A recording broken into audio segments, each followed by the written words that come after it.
Hello, and welcome to our Learning Community Talk with Zakiyah Ansari, the Advocacy Director and New York City Director, and Stevie Vargas, the Upstate Campaign Coordinator with the Alliance for Quality Education. This afternoon, Zakiyah and Stevie will talk about their experience as organizers through their roles at the Alliance for Quality Education and other campaigns that they've played a part in, and share ideas, suggestions, recommendations, and pointers from their vast experience. We'll kick off today's session with a presentation from Zakiyah and Stevie, and then I'll conduct a brief interview with them. For those of you who are joining us live, please pose questions in the Q&A function. I'll incorporate those into the interview, which we are recording and we will post on Slack. And Stevie will be able to join us for overtime. So for the informal second half hour of discussion, and let me tell you also about some upcoming talk next Thursday, so the 19th at 4 o'clock Eastern time.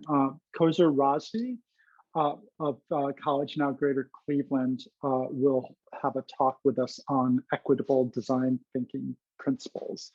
And of course, as I always mention, please make your suggestions, recommendations, give us ideas for upcoming talks. We are going to have a brief hiatus and reconvene our talks series in September after Kozer's talk to give you all a little bit of a break, and us too, as we are in August. So let me tell you a little bit about the Alliance, and Zakiyah and Stevie will tell you more, but the Alliance for Quality Education works across New York State to ensure a high quality public education to all students, regardless of zip code. And Zakiyah and Stevie recently led a campaign focused on Rochester, New York, and on New York City to surface community priorities for how to allocate the federal education relief resources that are available in local communities. That is the project work that they're doing through our Seek Common Ground's ARPA Action Accelerator. You can access the report on that work, which is entitled "We Demand: How New York Communities Want to Use New York Federal Aid to Public Schools" on Slack. In addition to the ARPA Action Accelerator, we were privileged to actually be introduced to the Alliance for Quality Education, and Zakiyah was the lead on work with us last year with our community-led COVID-19 Recovery Action Accelerator. So we're honored to have both of them join us today. They really do have a lot to share. I've learned a lot just in my interaction with their organization and you know, with the work that Zakiyah spearheaded last year and the work that she's co-leading with Stevie this year. So I will now hand it over to Zakiyah to kick off the presentation, and then I'll come back and join she and Stevie for an interview. Thank you so much. I'm just going to take a minute just to share. I've been doing organizing for about 21 years, but I didn't start as an organizer. I started as a parent leader. And one of the real tips that I've learned over this last 21-year journey in Educate for Educational Justice is that organizing and the victories that we are trying to get are not sprints, they are marathons. Stevie will talk about where I'm coming from in regards to our organization and the long struggle that we actually were able to bring home this year. But that is a huge tip. And I think sometimes we're fortunate to get quick victories and they feel good. But many times the deep rooted work that we're trying to do takes much longer. The question becomes, are we setting up our organizations, our communities for success by leaving them with a real clear agenda of what next steps are, and the information, and we're documenting those things so that they don't have to recreate the wheel, and whether we're here or not, the work can continue, the movement can continue. So I'm going to kick it to Stevie. Thank you so much for that, Zakiyah. Again, I'm Stevie Vargas. I am the Upstate Campaign Coordinator with the Alliance for Quality Education. And with that, I'm going to go ahead and get the slideshow started with the help of Claudia. Thank you so much for taking this portion on. So Organizing 101, AQE. Next slide, please. What is organizing? I think it's always important to go back to basics for those who are new to organizing and for even those who are well seasoned in the game. What is organizing? Organizing is not the same as mobilizing, advocacy, or direct service, but it may incorporate all of the three or none of the three. At its root, successful organizing involves relationship building with community members, consolidating perspectives, thoughts, and ideas into a structure, plan, and actions to garner our wins. Next slide. So we have a short amount of time here with you all, but we did want to go over some of the elements of organizing. So below are some basic concepts that are fundamental to organizing. I won't go through all of them, but these words are incredibly important concepts for the world of organizing. When we talk about what we want to achieve, we have to look at power. Organizing aims to shift the balance of power or to demand that somebody who has power use their power to make a specific decision or change. Power is not a value. It can be used for good or bad. And organizing also builds power by bringing together many people. In this, we also have to assess our goals and how we determine what our goals are. And sometimes that comes along with asking very basic but very relevant questions, like what do we want our world to look like? And then what are the specific changes we want to realize that vision? We have to go through strategy, a careful plan or method for working toward your vision, usually over a sustained period of time. We have been working on the campaign for fiscal equity, which has been an ongoing fight that we recently won, but it was a 20-year fight. We also had to learn the difference between strategy and tactics. Tactics are actions of a person or organization to promote forward movement in the direction of your goal. So those are just some of the elements of organizing that are crucial to make this work sustainable. Next slide, please. So organizing for action. Some of the things that we need to take into account. The step one is analyzing. So those words that we just saw, all of that is the first step to analyzing what the issue is. Gather with people to identify the issues, gather with your base to identify the issues that are happening in your community. As a group, identify what you see as the solution to the issues that you've identified. Step two would be planning. Develop that strategy that can help you achieve your goals. This can be a plan that informs the public, identifies your base and allies, encourages people to take action like boycotting, voting, writing to a lawmaker that affects your target to make decisions that could help meet your goal. And then step four is the impact. After every campaign, you have to assess the impact that it's had and reevaluate. And most importantly, after a campaign, when you win, celebrate your wins. Celebrate the success of your short-term goals, celebrate the success or your long-term goals, celebrate the fact that you're coming together in community to resist unjust power structures and fight for a more just society. I'm a firm believer that we in organizing do not celebrate our wins enough because there's always another fire to put out. But it's always important to make sure that we are taking the step to celebrate our goals and make sure that we are letting everyone in the movement know that they are important, that they were crucial to these wins. Next slide. Oh, I think we're missing a slide. Our tips, there we go. So now that we got through the basics, we did want to point out some of the campaigns that we worked on. So we have campaigns like Invest in Our New York, which was a coalition campaign. We realized quickly during this pandemic that in order for us to meet the needs of our communities, we had to come together and make sure that those in power knew that they could not divide us and that our issues are interconnected and cannot separate us and cannot be used to divide us to fight over scraps. So we worked on the Invest in Our New York campaign that targeted the top 1% in New York State to push for taxing them so that we can get the funds that we need to fund things like education, fund things like healthcare, fund things that would implement programs to curb homelessness. In the chat, I'm dropping a link to the Invest in Our New York .org website that goes through and lets you know who was a part of this campaign, what we won, what it means for New York State.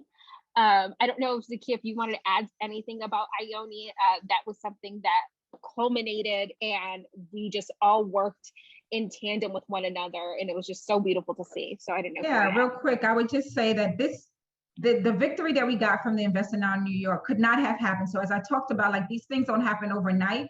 It was about 6 or 7 years prior to this that there was a hedge clippers group that was created that's really started to push our narrative around closing the getting rid of the closed interest loopholes closed interest loopholes, and starting to talk about taxing the wealthy and like putting that into the mind and the ethos in the world to shift the narrative.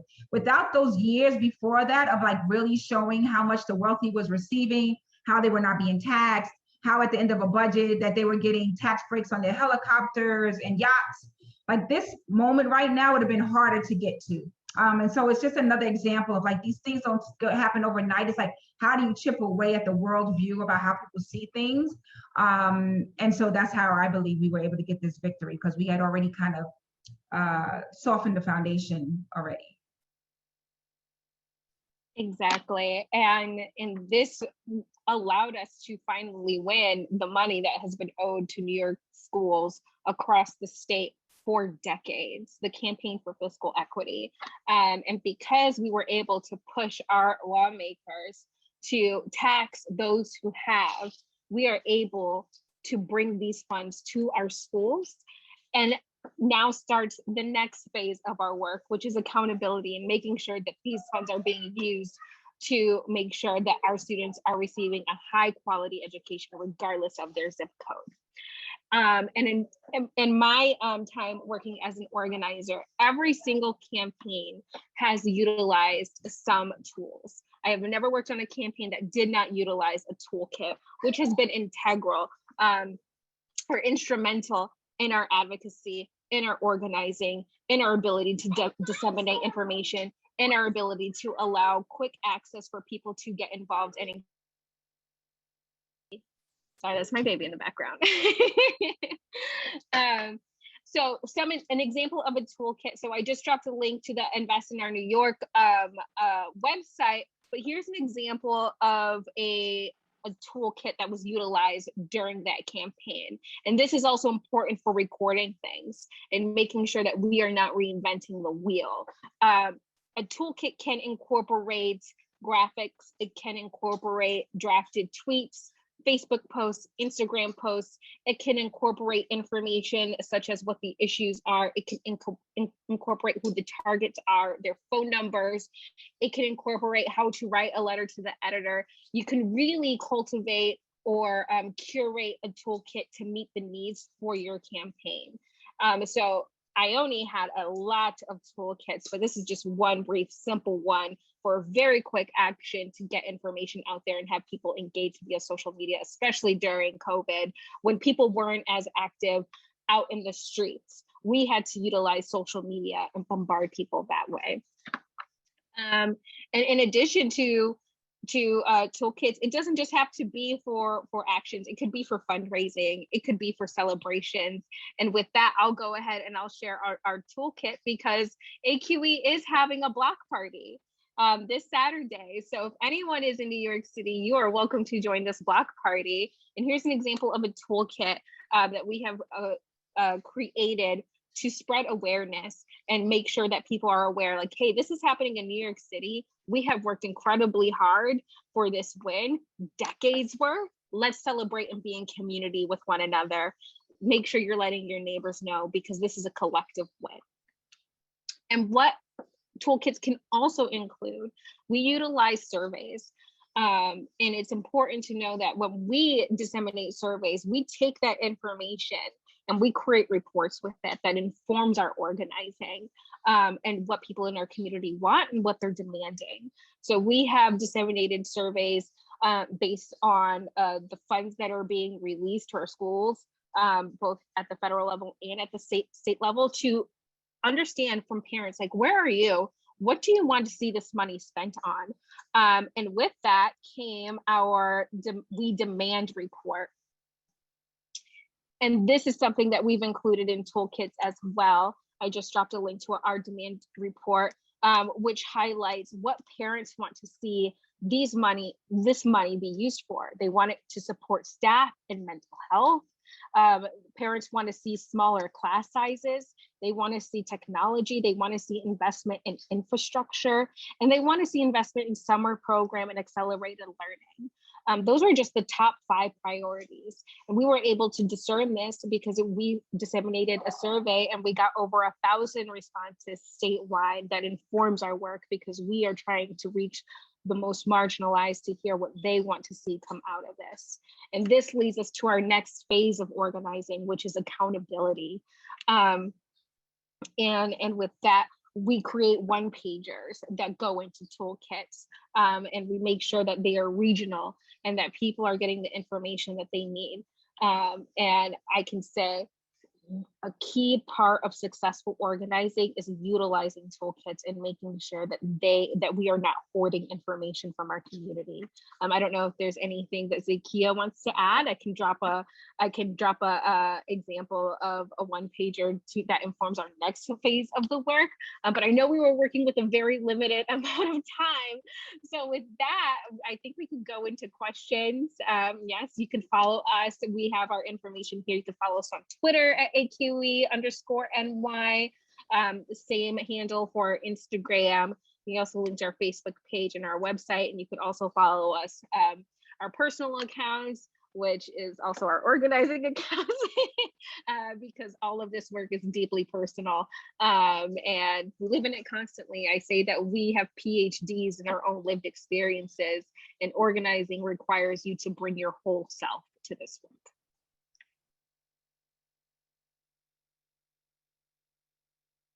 Oh, you're on mute. I muted myself.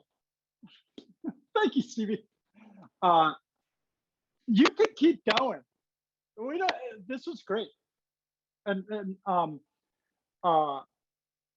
just a note for people. We'll post the information that you put in the chat onto the Slack channel to accompany the recording as well.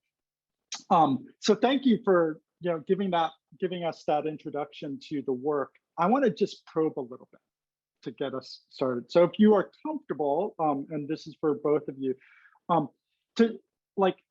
if we kind of unpack the campaign for fiscal equity, which, like you said, has been a 20-year journey.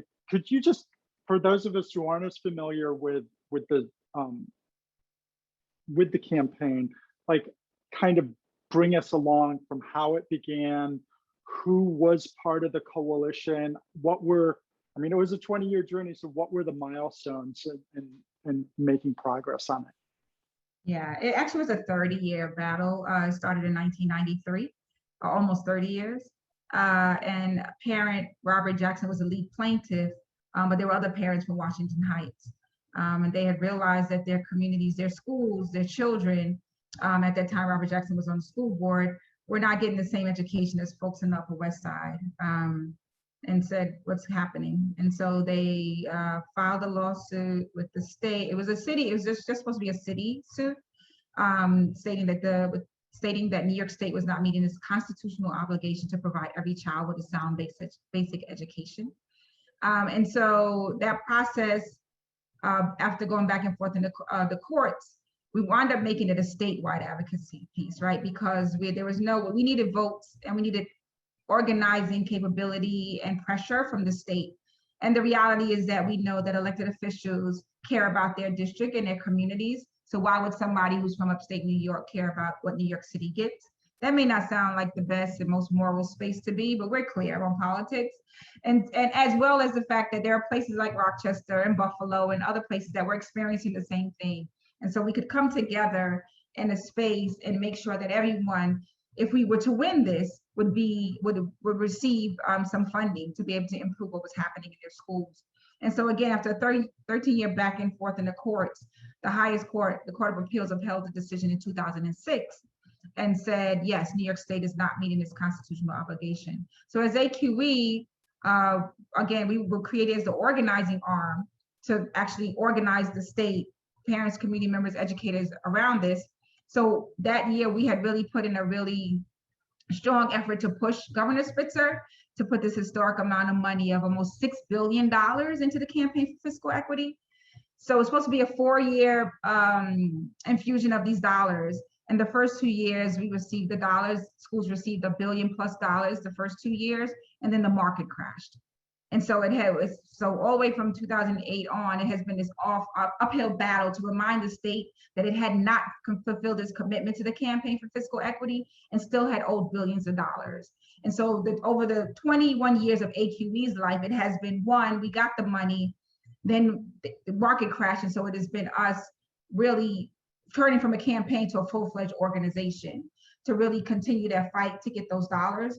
And so this year, because of that battle, because of a whole host of things, including being in the midst of a pandemic, all the inequities really being highlighted, the uprisings in the street around George Floyd, the addressing of both a racial reckoning and pandemic, as well as the actual pandemic, and the weakening of the governor, to be quite honest, that we were able to bring these dollars home, as well as a progressive legislature that we have been able to be engaged in getting involved as well. All those things connected allowed us to bring home almost $4 billion over the next 3 years for Black, Brown, and poor children throughout New York State, and actually put a period on the end of Campaign for Fiscal Equity, but that it has not stopped the implementation, right? That's part of why we are here with Seeking Common Ground, right? Like, we knew right away that the next phase of this work was around implementation and accountability, and that the voices of parents, community members, educators, young people, et cetera, had to be at the table, which has always been our mission and journey to make sure that was the case. When the decisions were going to be made, not only around these dollars, but the almost $12 billion that New York State received from federal funding, right? Which is really huge, right? Because we didn't expect these dollars. So you had $12 billion from the federal government, and we had $1 billion+ on the state level. It's a lot of money, and we know that the system will take those dollars and do what it wants with it, not necessarily put it towards what we need them to do with it. So it's really important. We really appreciate Seek Common Ground for helping support us in this moment of really organizing Rochester and New York City in this really profound way around implementation and accountability of those dollars. Well, thank you for that, Zakiyah. I want to go back to something that you said during the presentation, Stevie, about celebrating wins. And what I'm taking away from that is, and just what you've outlined, Zakiyah, with the 30-year campaign for fiscal equity. We talk about fatigue now, about just over the past year and a half of not being able to, having fog, not being able to continue momentum, et cetera.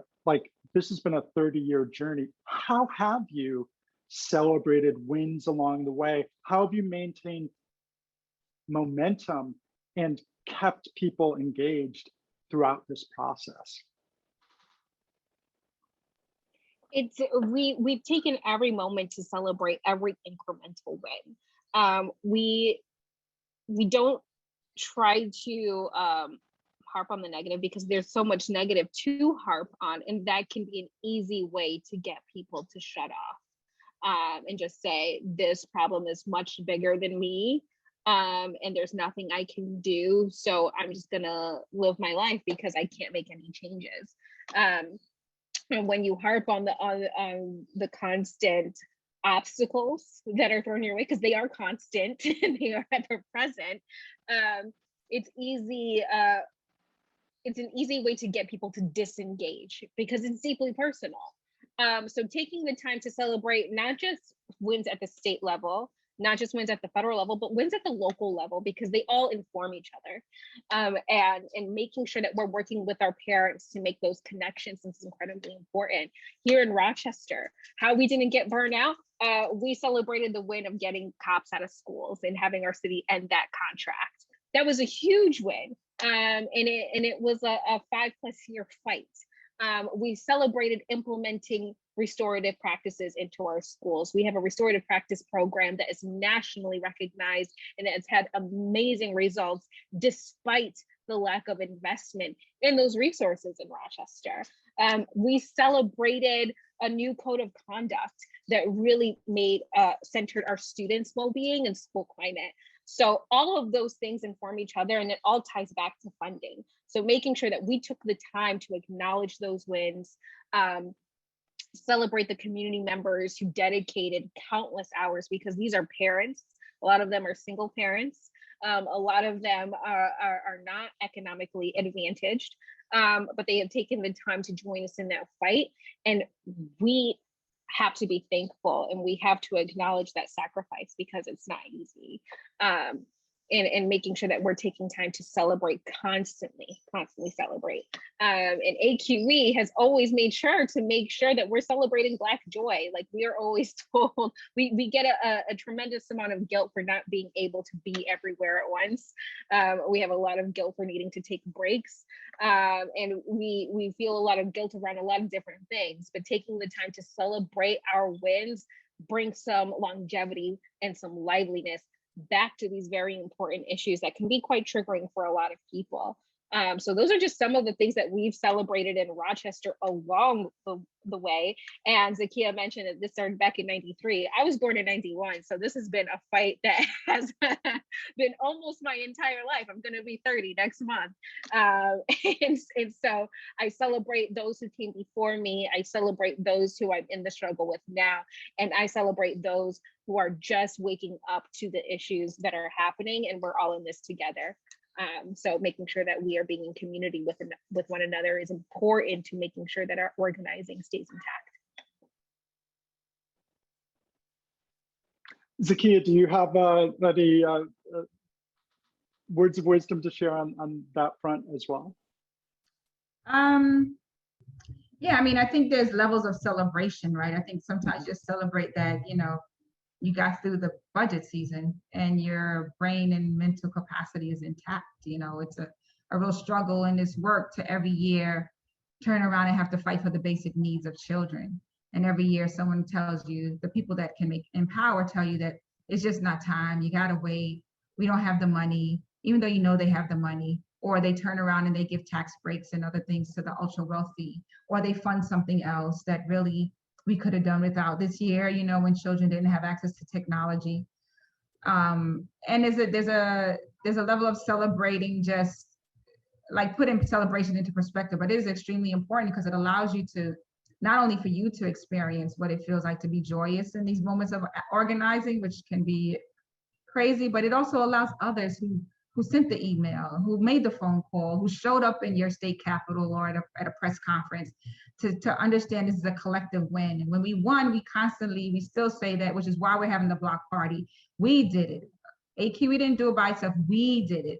All the things that you did mattered. And that makes people understand that the next time I send that email, I make that phone call. Like, if I can help bring something home that was 30 years in the making, the heck I can help bring something home much quicker, right? This level of urgency.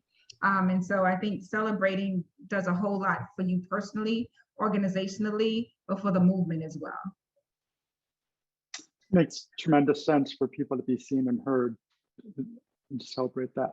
I have a closing question for both of you. Zakiyah, I'll go right to you. I know we're a little bit over time. Let me just ask you a question. We always close with this question. Who's been someone who influenced you, and why is that? Someone who's influenced me, Linda Sarsour.